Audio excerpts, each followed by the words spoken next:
Bismillahirrahmanirrahim. Assalamualaikum warahmatullahi wabarakatuh.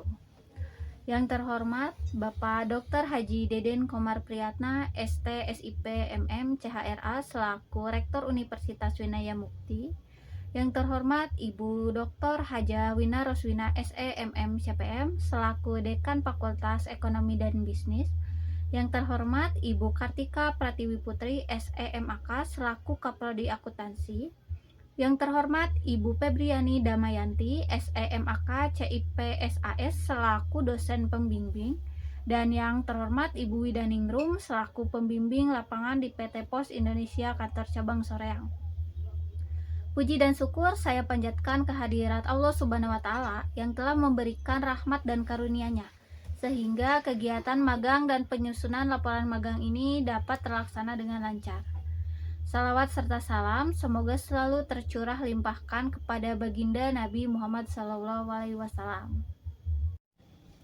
Baik, sebelum dimulai, saya Risma Gusnia Rahmawati dengan NPM 41224231200616, mahasiswa program studi akuntansi Fakultas Ekonomi dan Bisnis, akan menyampaikan hasil laporan kegiatan magang saya di PT Pos Indonesia Kantor Cabang Soreang, yang tepatnya di Jalan Raya Soreang Banjaran nomor 412, Desa Soreang, Kecamatan Soreang, Kabupaten Bandung.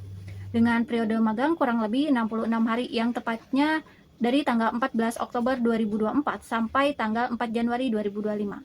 Dalam hasil akhir laporan magang ini, saya akan memaparkan mengenai penerapan sistem informasi akuntansi dalam penyaluran bantuan langsung tunai atau BLT di PT Pos Indonesia Kantor Cabang Soreang.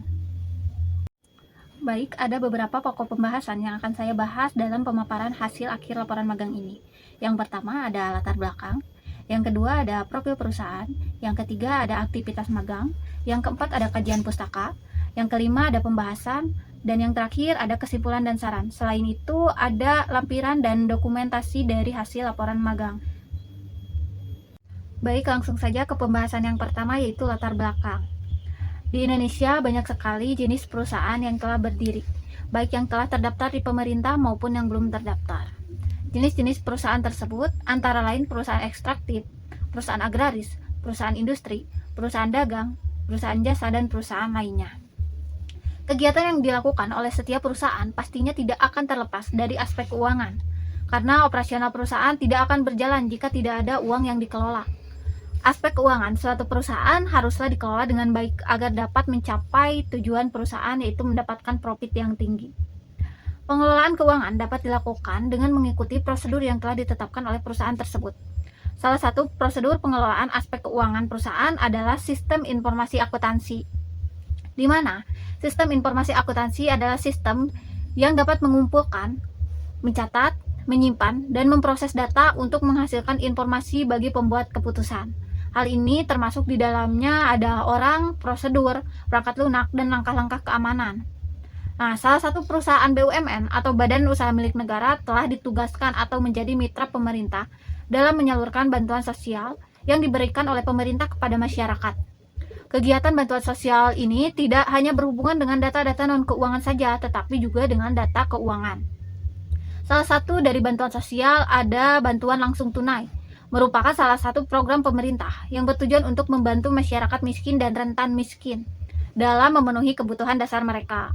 Program ini memiliki peran yang sangat strategis dalam upaya mengurangi dampak negatif dari berbagai kondisi ekonomi. Di era digitalisasi, penggunaan sistem informasi akuntansi atau SIA ini menjadi sangat krusial dalam mendukung proses penyaluran bantuan yang efisien dan akuntabel. SIA membantu mencatat, mengelola, dan menyajikan informasi keuangan secara real time, sehingga meminimalkan resiko kesalahan, penyelewengan, atau keterlambatan dalam distribusi bantuan. Namun dalam praktiknya, penerapan SIA ini dalam penyaluran bantuan langsung tunai masih menghadapi berbagai tantangan, seperti gangguan jaringan atau perangkat lunak. Karena bantuan langsung tunai ini secara langsung diturunkan oleh pemerintah, maka hal tersebut akan dilaporkan secara langsung juga kepada pusat.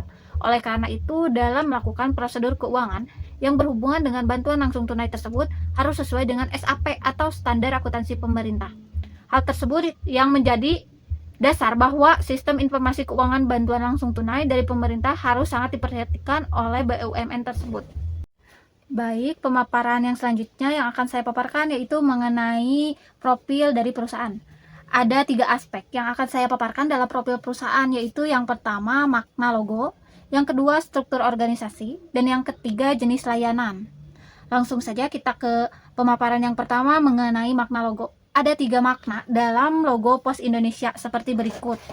Yang pertama adalah makna dari kalimat Pos IND Logistik Indonesia, di mana dalam kalimat tersebut terkandung 3 makna. Yang pertama yaitu kalimat pos, diambil dari kalimat Pos Indonesia yang berarti aspirasi perusahaan untuk menjadi solusi layanan logistik yang terintegrasi dan efisien. Lalu yang kedua, kalimat IND yang berasal dari singkatan Integrate National Distribution, di mana integrate berarti mencerminkan sinergi dan kerjasama, dan national distribution berarti cerminan, komitmen, dan dedikasi untuk melayani berbagai kebutuhan logistik negara. Lalu selanjutnya yang ketiga, kalimat Logistik Indonesia berarti penguat identitas dan tujuan perusahaan, serta statement bahwa ini adalah Logistik Indonesia.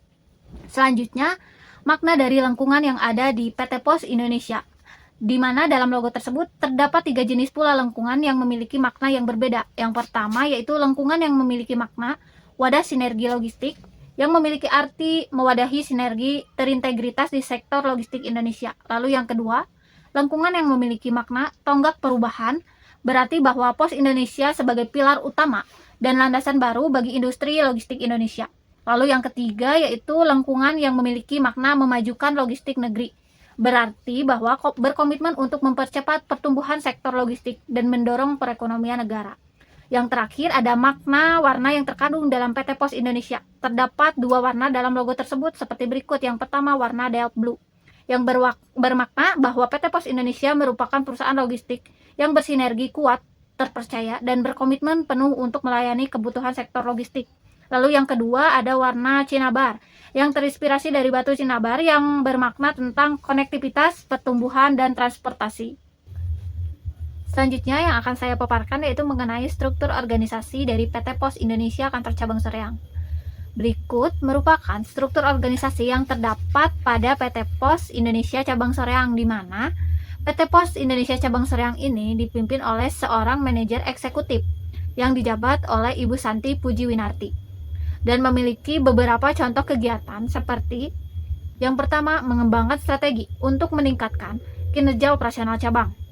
Yang kedua, mengawasi kegiatan operasional harian. Yang ketiga, mengelola sumber daya manusia. Yang keempat, pengawasan layanan pelanggan. Yang kelima, koordinasi dengan kantor pusat dan stakeholder, dan jenis kegiatan lainnya. Lalu di bawah manajer eksekutif ada bagian supervisor pengawas umum, di mana dijabat oleh Ibu Agustina Ratnawulan dan memiliki beberapa kegiatan seperti yang pertama, menyusun job desk bagian audit. Yang kedua, pengawasan dan pemeriksaan rutin, khususnya dalam hal yang terindikasi fraud. Yang ketiga, pengawasan uang kas tahan di KCP. Yang keempat, melakukan pemeriksaan berkala semua bagian. Yang kelima, mengatur jadwal pemeriksaan berkala dan jenis kegiatan lainnya. Lalu ada bagian supervisor FBPA atau Financial Business Partner and Asset yang dijabat oleh Ibu Widaningrum dan memiliki beberapa kegiatan seperti memantau, mengatur, dan mengelola perihal keuangan dan aset. Lalu yang kedua, membuat analisis kas. Yang ketiga, pengawasan transaksi kasir. Yang keempat, pengawasan mengenai kecocokan saldo antara kas secara real dengan SAP. Yang kelima, pengawasan saldo rekening bank. Yang keenam, membuat laporan bulanan, triwulan, dan tahunan. Yang ketujuh, melakukan cash flow kebutuhan operasional sesuai pagu, dan sebagainya. Lalu selanjutnya ada bagian supervisor penjualan bisnis korporat yang dijabat oleh Bapak Teddy Irawan dan memiliki beberapa kegiatan seperti melakukan pengawasan piutang mitra. Yang kedua, pengawasan piutang baik penagihan maupun penyelesaiannya. Lalu yang ketiga, membuat laporan penjualan berkala. Yang keempat, membuat alokasi target penjualan. Yang kelima, menyusun dan melakukan pengawasan terkait target penjualan dan jenis kegiatan lainnya. Lalu di bawah supervisor penjualan bisnis korporat ada bagian supervisor penjualan bisnis retail dan kemitraan, di mana bagian ini dijabat oleh Bapak Roni Sandi Suhairi dan memiliki beberapa contoh kegiatan seperti yang pertama, koordinasi dan rekrutmen Oranger Mobile. Yang kedua, koordinasi dan rekrutmen Oranger Toko. Yang ketiga, membuat dan berkoordinasi dengan IM terkait strategi penjualan. Lalu yang keempat, pengawasan maintenance dan evaluasi berkala terhadap postpay agen. Lalu yang kelima, melakukan pengawasan dan pelaporan rutin terhadap retail Kurlog dan jenis kegiatan lainnya.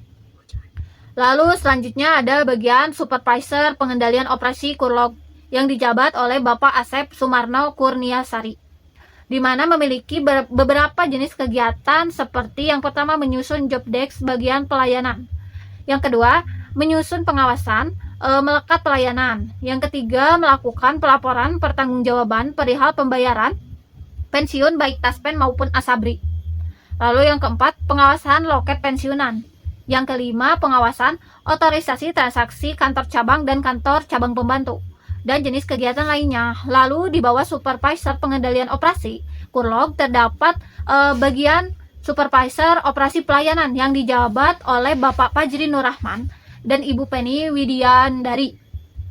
Lalu bagian terakhir dalam struktur organisasi PT Pos Indonesia kantor cabang Soreang ini terdapat bagian kantor cabang pembantu atau KCP, di mana terdapat 8 KCP di bawah kepemimpinan IM, yaitu KCP Dayakolot, KCP Pamengpeuk, KCP Banjaran, KCP Pangalengan, KCP Katapang, KCP Ciwidey, KCP Bojong Soang, dan KCP Bale Endah, di mana tugas dan aktivitas KCP ini seperti yang pertama memberikan berbagai layanan loket, yang kedua pengelolaan logistik dan surat menyurat, yang ketiga layanan penyaluran bantuan sosial atau bansos, dan lain sebagainya kegiatan dari KCP tersebut.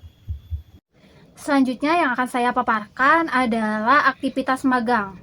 Nah, di mana dalam pelaksanaan magang ini dilaksanakan kurang lebih selama 66 hari yang dimulai dari tanggal 14 Oktober 2024 sampai tanggal 4 Januari 2025.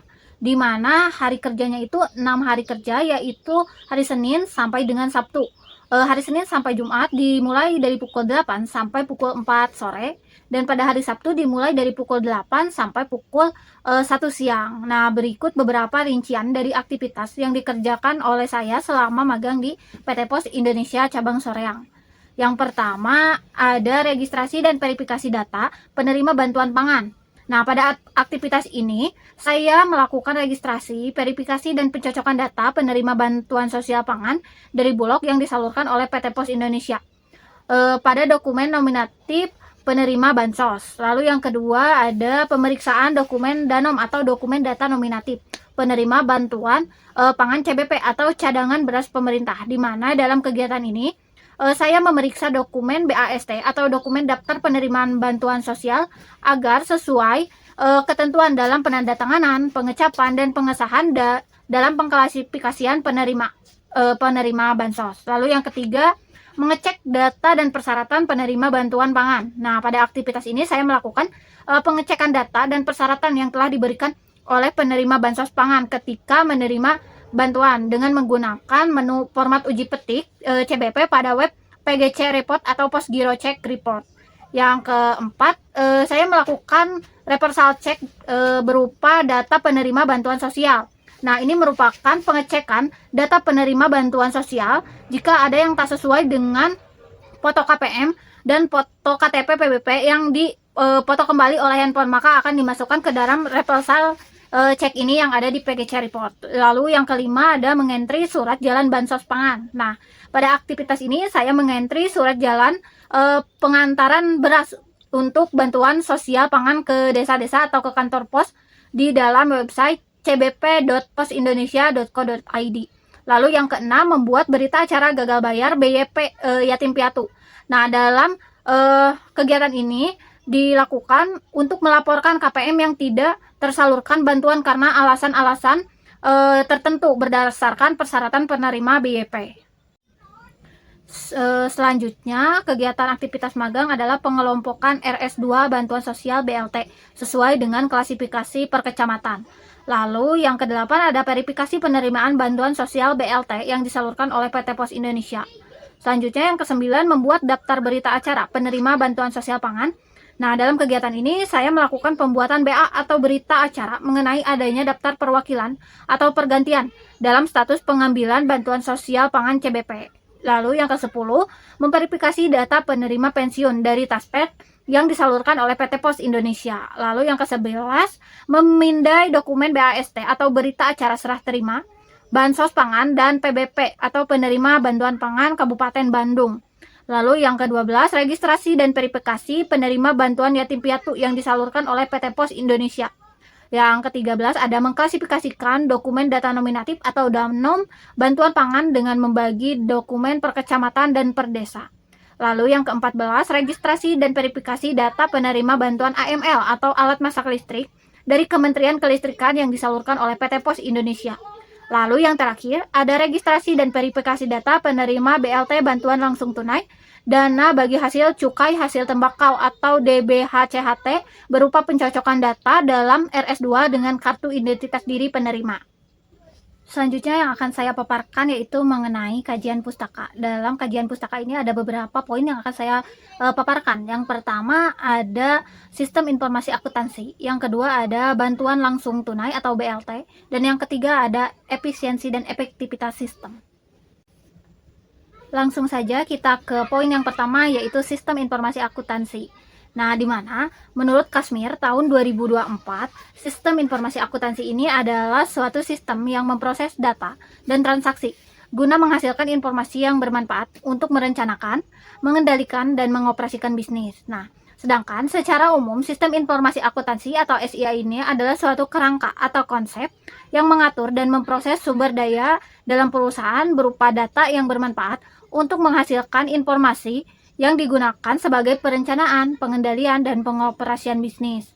Nah, berikutnya merupakan komponen-komponen dari SIA berdasarkan buku Sistem Informasi Akuntansi menurut Profesor Dr. Azhar Susanto, Embus AKCPA sebagai berikut. Yang pertama ada hardware, di mana hardware ini memiliki beberapa komponen seperti yang pertama, ada bagian input atau input device yang merupakan alat-alat yang dapat digunakan untuk memasukkan data ke dalam komputer.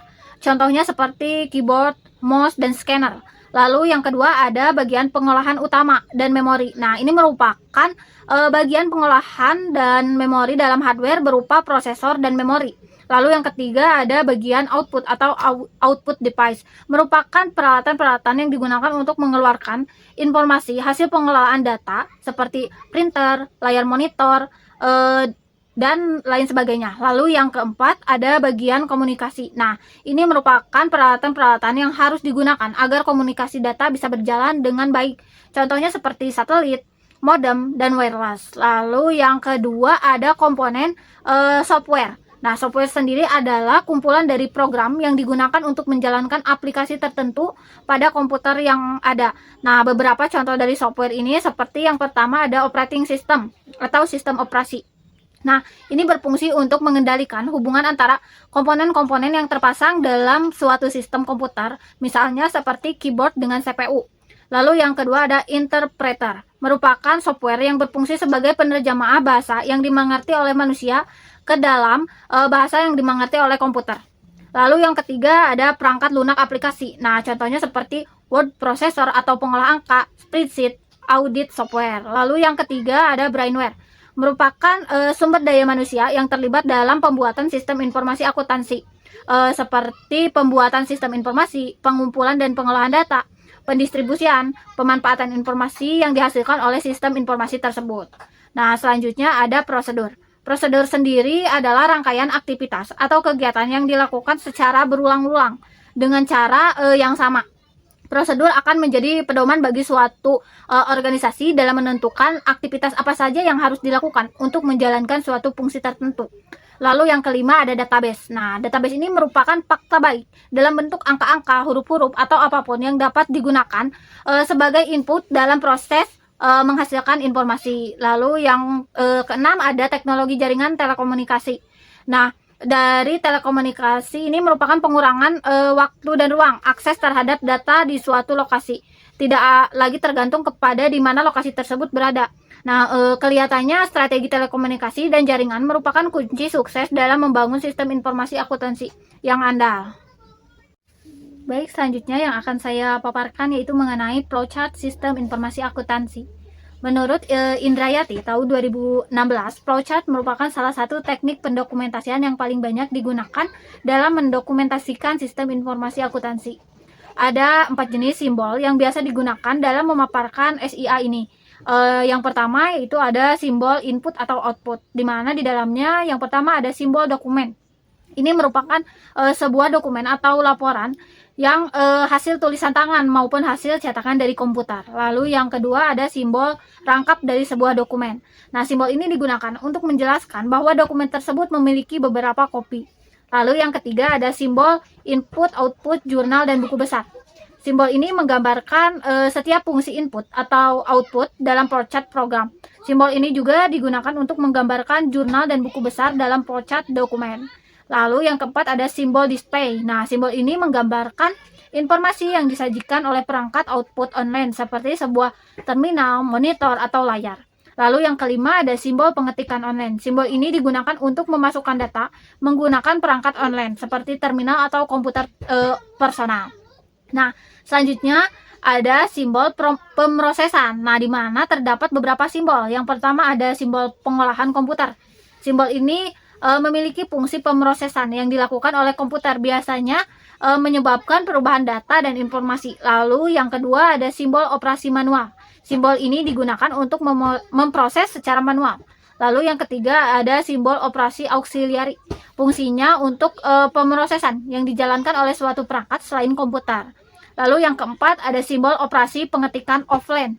Berfungsi untuk operasi dengan menggunakan perangkat pengetikan offline seperti cash register.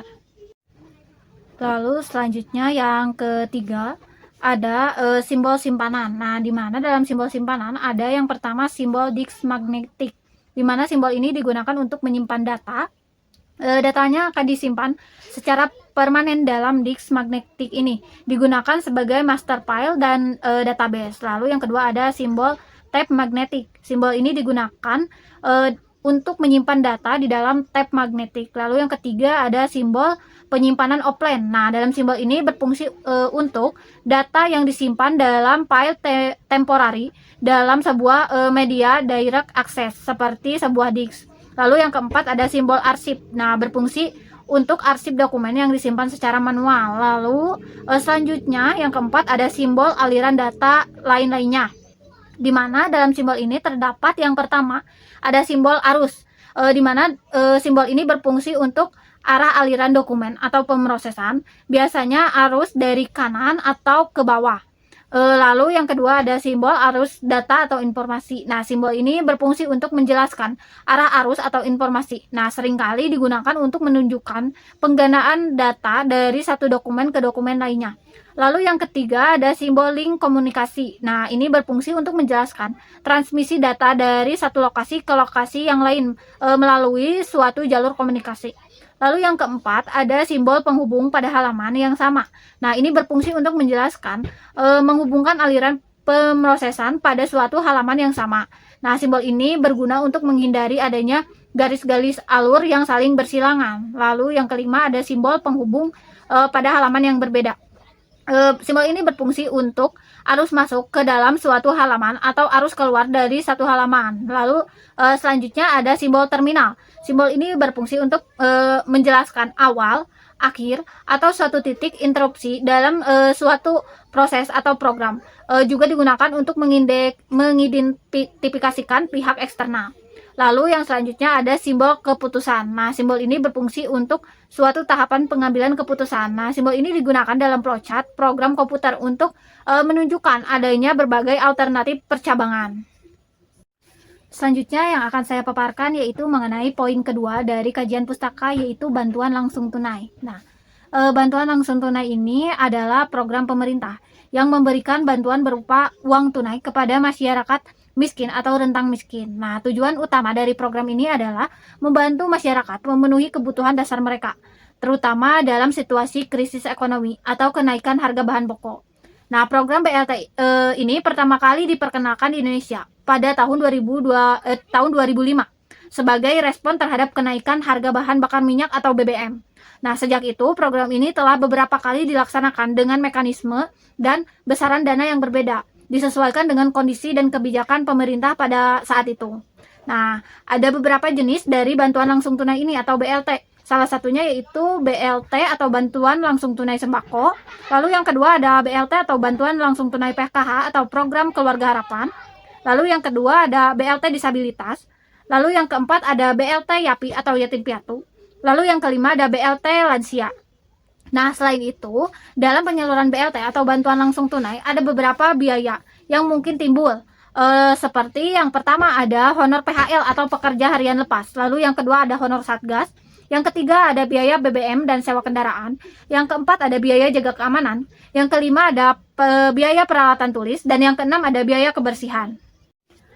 Selanjutnya poin yang akan saya paparkan yaitu mengenai efektivitas dan efisiensi dalam sistem. Nah, yang pertama, indikator dalam pengukuran efektivitas sistem informasi menurut Dr. Azhar Susanto tahun 2017. Nah, menurut beliau, dalam mengukur efektivitas sistem informasi akuntansi harus mencakup yang pertama kinerja. Sistem harus dapat menyediakan hasil kerja yang diperoleh selama periode tertentu dalam waktu respon yang cukup. Lalu yang kedua, informasi atau data sistem harus mampu menghasilkan informasi yang dapat memberikan manfaat, juga informasi yang digunakan untuk mengevaluasi dan menemukan masalah dalam merealisasikan rencana dan menentukan untuk memperbaiki penyimpangannya. Lalu yang selanjutnya ada ekonomis. Sistem harus dapat menawarkan tingkat dan kapasitas pelayanan yang memadai untuk mengurangi biaya atau meningkatkan keuntungan bisnis. Lalu yang keempat, pengendalian. Sistem harus memiliki pencegahan atau dapat mendeteksi kecurangan atau kegagalan sistem dan menjamin keamanan dari data informasi perusahaan. Lalu yang kelima atau terakhir, efisiensi. Sistem harus menggunakan secara maksimum sumber yang tersedia termasuk orang, waktu, aliran form, meminimalkan penundaan proses, dan semacamnya dengan meningkatkan output dengan meminimalkan input. Yang keenam, ada pelayanan.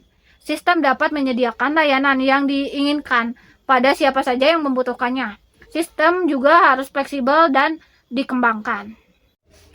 Selanjutnya yang akan saya paparkan yaitu mengenai pembahasan, di mana dalam pembahasan ini ada beberapa aspek yang akan saya bahas. Yang pertama yaitu mengenai alur dari sistem informasi akuntansi dalam penyaluran bantuan langsung tunai atau BLT. Berikut ini merupakan alur dari sistem informasi akuntansi penyaluran BLT atau bantuan langsung tunai. Yang pertama yaitu alur proses dimulai. Lalu yang kedua ada proses dropping dana dari kantor pusat ke cabang. Nah, tahap pertama ini penyaluran BLT adalah tahap dropping dana bantuan langsung tunai dari pusat yang akan disalurkan oleh PT Pos Indonesia Cabang Soreang. Di mana dalam tahap ini pemberitahuan dropping dana akan diberitahukan dalam WhatsApp group. Nah, dalam tahap ini dana yang di dropping sejumlah KPM atau keluarga penerima manfaat yang menerima. Jadi misalnya dalam ruang lingkup kantor cabang Soreang ada 10 KPM dengan nominal penerimaan dana rata 100.000 per KPM. Jadi dana yang akan di dropping dari pusat ke KCP Soreang adalah sebesar 40 juta. Nah, proses dropping dana ini dilaksanakan dengan proses transfer dana melalui rekening kantor pusat ke rekening kantor cabang. Pada tahap ini, informasi ditampilkan pada perangkat output online yaitu handphone dan rekening bank. Penarikan uang ini akan ditarik ke bank terkait. Lalu yang selanjutnya yaitu ada tahap kedua, merupakan tahap penarikan dana bantuan yang dilakukan oleh kantor cabang yang dilaksanakan oleh pegawai terkait dengan cara mendatangi bank terdekat lalu menarik uang dengan menggunakan dokumen cek atau cara lain. Dikarenakan PT Pos Indonesia telah memiliki hubungan khusus dengan beberapa bank, maka ketika melakukan penarikan dana, PT Pos akan mendapatkan perlakuan khusus dari bank tersebut. Nah, tahap ini dilaksanakan dengan memproses manual dengan datang langsung ke bank terkait. Lalu selanjutnya ada proses penyaluran dana ke masing-masing koordinator lapangan atau korlap. Setelah ditariknya dana dari KC dari bank, uang tersebut akan disalurkan kepada masing-masing koordinator lapangan, di mana koordinator lapangan tersebut bisa berupa kantor cabang pembantu atau KCP atau pegawai dari kantor cabang Soreang. Nah, pada proses penyaluran dana ke korlap ini akan menimbulkan atau akan menghasilkan dokumen yang dinamakan dengan dokumen N1. Dokumen ini merupakan dokumen bukti penerima dana. Dalam kegiatan ini, dokumen N1 ini akan memiliki dua rangkap, yaitu rangkap yang pertama akan dijadikan arsip oleh kantor cabang dan rangkap kedua akan dijadikan arsip oleh korlap. Dalam tahap ini juga dilaksanakan secara manual karena uang yang disalurkan telah ditarik sebelumnya, jadi berupa uang kas. Lalu yang keempat yaitu proses penyaluran dana ke KPM atau keluarga penerima manfaat. Proses selanjutnya adalah penyaluran dana.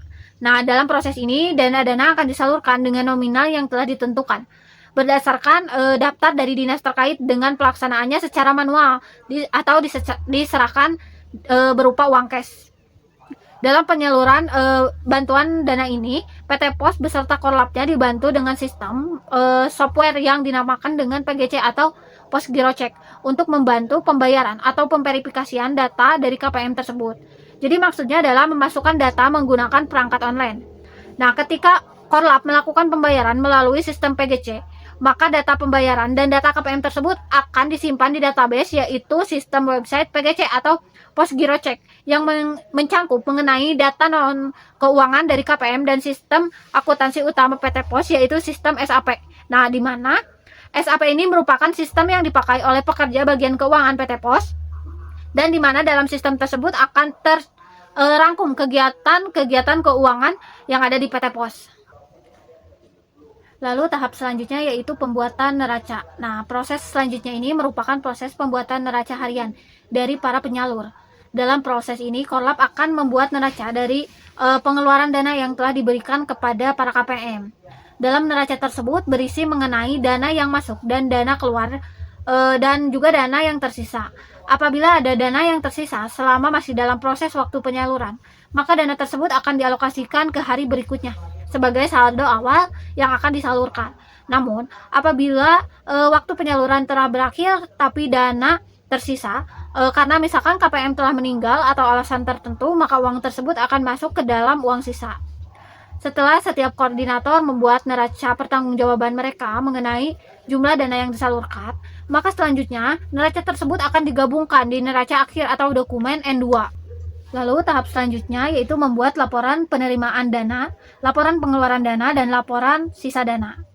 Tahap selanjutnya ini adalah membuat laporan-laporan yang berisi mengenai pengeluaran dana, penerimaan dana, dan sisa dari dana. Setelah membuat neraca harian yang dilakukan oleh Korlap, pembuatan laporan-laporan ini menjadi laporan dari kegiatan penyaluran BLT. Laporan penerimaan dana sendiri merupakan laporan yang menerangkan mengenai jumlah dana bantuan langsung tunai yang diterima dan akan diberikan kepada KPM yang biasa disebut dengan dana awal dari droping dana. Lalu selanjutnya laporan pengeluaran dana merupakan laporan yang berisi mengenai jumlah dana yang telah dikeluarkan atau disalurkan kepada KPM.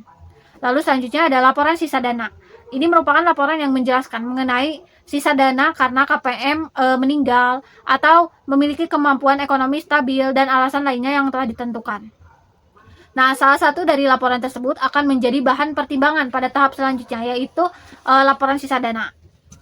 Nah, selanjutnya tahap penentuan sisa dana. Tahap ini merupakan tahap pengambilan keputusan ada tidaknya sisa dana yang tersisa atau telah semua tersalurkan. Jika tidak ada atau telah tersalurkan semua, maka dana bantuan tersebut tahapnya selesai. Namun, apabila terdapat sisa dana yang belum tersalurkan dalam laporan sisa dana, maka alur penyaluran ini akan dilanjutkan ke tahap selanjutnya. Lalu selanjutnya yaitu tahap pengembalian dana dari koordinator lapangan. Nah, tahap ini terjadi apabila sisa dana yang tidak tersalurkan ke KPM karena alasan tertentu yang telah ditetapkan, yaitu tahap pengembalian dana yang tidak tersalurkan atau disebut sisa. Dalam tahap ini, Korlap akan mengembalikan dana beserta dokumen pendukung, yaitu dokumen N1 atau dokumen bukti terima. Dalam dokumen ini diterangkan jumlah dana yang dikembalikan dan pihak-pihak yang berwenang bertanda tangan pada dokumen tersebut. Dokumen N1 ini akan dibuat menjadi rangkap 2 untuk menjadi arsip bagian Korlap dan arsip kantor cabang. Kegiatan ini dilaksanakan secara manual dengan mengembalikan uang cash kepada kantor cabang. Selanjutnya, tahap pengembalian dana ke kantor pusat. Nah, pada tahap pengembalian dana sisa ke kantor pusat ini akan dilakukan melalui bank atau penyetoran uang sisa ke bank terkait. Dalam tahap ini, pegawai pos yang bertugas mengembalikan dana akan menyetorkan sisa dana dengan didukung dokumen berupa slip setoran. Tahap ini dilaksanakan secara manual dengan disetorkannya uang cash ke bank terkait. Lalu tahap yang terakhir yaitu tahap selesai, di mana setelah pengembalian dana selesai, maka selesai pula tahapan penyaluran bantuan langsung tunai tersebut. Lalu tahap selanjutnya yaitu pembahasan mengenai tahapan dari sistem informasi akuntansi biaya yang mungkin timbul dalam penyaluran BLT. Nah, berikut ini merupakan penjelasan alur atau tahapan dari sistem informasi akuntansi pencairan biaya yang timbul dari penyaluran BLT. Yang pertama yaitu proses dimulai. Lalu yang kedua ada proses dropping biaya penyaluran BLT. Nah, pada tahap pertama ini penerimaan biaya untuk kegiatan penyaluran BLT, di mana dalam penyaluran biaya ini hanya diterima sebagian saja atau sebagai panjar atau biaya uang muka. Nah, biaya penyaluran ini akan di-dropping melalui rekening perusahaan. Lalu tahap selanjutnya ada tahap penyaluran dana bantuan langsung tunai. Setelah dropping dana bantuan dan dropping biaya yang timbul, maka dana bantuan langsung tunai akan siap untuk disalurkan ke KPM oleh masing-masing korlap. Nah, selanjutnya yaitu biaya-biaya akan timbul dari kegiatan penyaluran. Nah, tahap selanjutnya adalah merekap biaya-biaya yang timbul dari kegiatan penyaluran dana. Dalam tahap perekapan ini, pihak terlibat akan mengumpulkan bukti-bukti transaksi dari biaya-biaya tersebut yang nantinya akan dijadikan sebagai dokumen pelaporan biaya yang telah timbul. Lalu selanjutnya tahap pengajuan total biaya. Setelah kegiatan penyaluran selesai, kantor cabang akan mengajukan total biaya-biaya yang timbul dari kegiatan tersebut kepada pusat dengan mengirimkan kwitansi atau bukti-bukti lainnya. Nah, selanjutnya yaitu proses pencairan sisa total biaya. Nah, tahap terakhir adalah pencairan sisa biaya dari pusat dengan jumlah nominal sesuai yang diajukan, di mana pencairan ini akan ditransfer ke rekening kantor. Dari informasi mengenai tahap pencairan ini akan dilakukan di grup WhatsApp. Lalu tahap selanjutnya adalah tahap pencairan biaya yang timbul dari proses penyaluran bantuan langsung tunai. Ini telah selesai. Baik, selanjutnya yang akan saya paparkan yaitu mengenai permasalahan-permasalahan yang mungkin timbul dalam penyaluran bantuan langsung tunai atau BLT. Dalam penyaluran bantuan langsung tunai ini tidak akan terlepas dari yang namanya hambatan, baik hambatan yang secara langsung mempengaruhi sistem informasi akuntansi maupun hambatan yang tidak secara langsung mempengaruhi sistem informasi akuntansi penyaluran BLT ini. Namun dapat berdampak signifikan terhadap sistem tersebut. Berikut merupakan beberapa hambatan yang terjadi dalam proses jalannya sistem informasi akuntansi penyaluran BLT. Yang pertama yaitu jaringan provider kurang stabil. Dalam sistem penyaluran BLT yang dilakukan oleh PT Pos Indonesia tidak akan terlepas dari yang namanya internet. Hal tersebut dikarenakan dalam salah satu langkah penyaluran BLT, para penyalur akan memverifikasi data KPM dengan menggunakan sistem PGC atau Postgiro Cash, di mana verifikasi data tersebut tidak akan terjadi apabila jaringan internet tidak stabil. Namun hambatan ini sering terjadi ketika petugas, khususnya koordinator lapangan, menyalurkan BLT ke wilayah-wilayah yang cukup terpencil yang memiliki akses internet terbatas. Hambatan ini dapat memperlambat proses penyaluran bantuan kepada masyarakat yang berhak menerimanya. Lalu yang kedua ada data KPM atau keluarga penerima manfaat yang tidak terinput secara benar ke dalam sistem. Hambatan ini masih berkaitan dengan hambatan sebelumnya karena hambatan ini terjadi apabila jaringan internet kurang stabil sehingga menyebabkan sistem menjadi offline. Akibatnya para pengguna sistem harus bekerja secara offline dan menggunakan sistem secara offline dapat mengakibatkan data KPM tidak otomatis masuk ke dalam sistem PGC dan SAP sehingga para penyalur harus bekerja 2 kali untuk menginput data kembali setelah proses verifikasi selesai. Namun untuk hambatan ini sangat jarang sekali terjadi pada penyaluran bantuan langsung tunai ini. Lalu yang ketiga adalah hambatan terjadinya kesalahan verifikasi data KPM atau keluarga penerima manfaat. Nah, hambatan dalam penyaluran BLT tidak hanya disebabkan oleh masalah sistem saja, tetapi juga dapat terjadi akibat kesalahan manusia atau human error yang mengakibatkan ketidaktepatan data keluarga penerima manfaat atau KPM. Hambatan tersebut umumnya terjadi pada tahap awal verifikasi data, seperti kesalahan dalam proses pemindaian nomor ID penerima bantuan. Akibatnya, data KPM yang tercatat seperti nama, NIK, dan alamat tidak sesuai dengan foto yang diambil saat verifikasi karena ID KPM tersebut digunakan oleh orang lain. Lalu yang selanjutnya yaitu hambatan adanya ketidaksesuaian data KPM atau keluarga penerima manfaat dalam penyaluran BLT. Tidak dapat dihindari adanya oknum-oknum yang berusaha mengambil keputusan dari keuntungan dari pihak-pihak yang berkepentingan. Beberapa kejadian menunjukkan adanya keluarga penerima manfaat atau KPM yang dengan sengaja mengubah data sehingga data tersebut tidak sesuai dengan sistem. baik yang dilakukan oleh KPM itu sendiri maupun oleh aparat desa setempat, dengan harapan dapat lolos saat proses registrasi. Salah satu bentuk ketidaksesuaian data yang sering terjadi adalah dokumen kartu keluarga yang memiliki data tidak sesuai, di mana setelah diverifikasi, data anggota yang terdaftar tidak sesuai dengan kondisi sebenarnya. Nah, selain itu, terdapat pula ketidaksesuaian nomor induk kependudukan atau NIK. Apabila penyalur tidak teliti dalam memeriksa keabsahan data tersebut, hal ini dapat menyebabkan penyaluran BLT menjadi tidak tepat sasaran. Akibatnya akan timbul selisih dana yang disalurkan kepada KPM dengan melakukan pembuatan data ketidaksesuaian tersebut, sehingga menimbulkan kerugian bagi pihak penyalur sesuai dengan jumlah nominal yang salah sasaran. Nah, yang terakhir, hambatan kurangnya efisiensi waktu dalam penyaluran BLT. Penyaluran BLT sendiri dilakukan dengan 2 rekomendasi tempat. Yang pertama yaitu di kantor pos terdekat, dan yang kedua adalah desa masing-masing KPM. Nah, tetapi yang disalurkan oleh para pegawai yang ditugaskan oleh pos itu sendiri. Namun penyaluran di desa masing-masing KPM sering kurang efisien karena beberapa kendala, di antaranya hambatan lalu lintas seperti kemacetan yang menyebabkan keterlambatan waktu penyaluran. Selain itu, kehadiran KPM seringkali tidak sesuai jadwal yang telah ditentukan, juga mengakibatkan waktu penyaluran terbuang sia-sia. Baik, yang terakhir yang akan saya paparkan yaitu mengenai kesimpulan dan saran dari laporan akhir magang saya. Yang pertama yang akan saya paparkan yaitu mengenai kesimpulan. Berdasarkan kegiatan magang yang telah dilakukan oleh saya menarik kesimpulan bahwa dalam pelaksanaan penyaluran bantuan langsung tunai di PT Pos Indonesia Cabang Soreang ini telah menerapkan sistem informasi akuntansi. Dalam penerapan sistem informasi akuntansi, PT Pos Indonesia Cabang Soreang telah didukung dengan komponen yang tepat sesuai dengan teori yang telah dipaparkan oleh saya sebelumnya. Hasil dari sistem informasi akuntansi yang telah diterapkan perusahaan tidak hanya menghasilkan informasi akuntansi tetapi juga informasi manajemen, sehingga perusahaan dapat dengan mudah melakukan evaluasi dan mengambil keputusan pada kegiatan penyaluran tersebut karena didukung dengan 2 hasil penginputan, yaitu data keuangan berupa neraca dan laporan lainnya, dan juga ada data non keuangan berupa data jumlah KPM, persyaratan KPM, dan sebagainya. Nah, jika dilihat dari efisiensi dan efektivitas sistem informasi akuntansi, ini telah dapat dikatakan baik efisiensi dan efektivitasnya dalam penggunaan manfaatnya.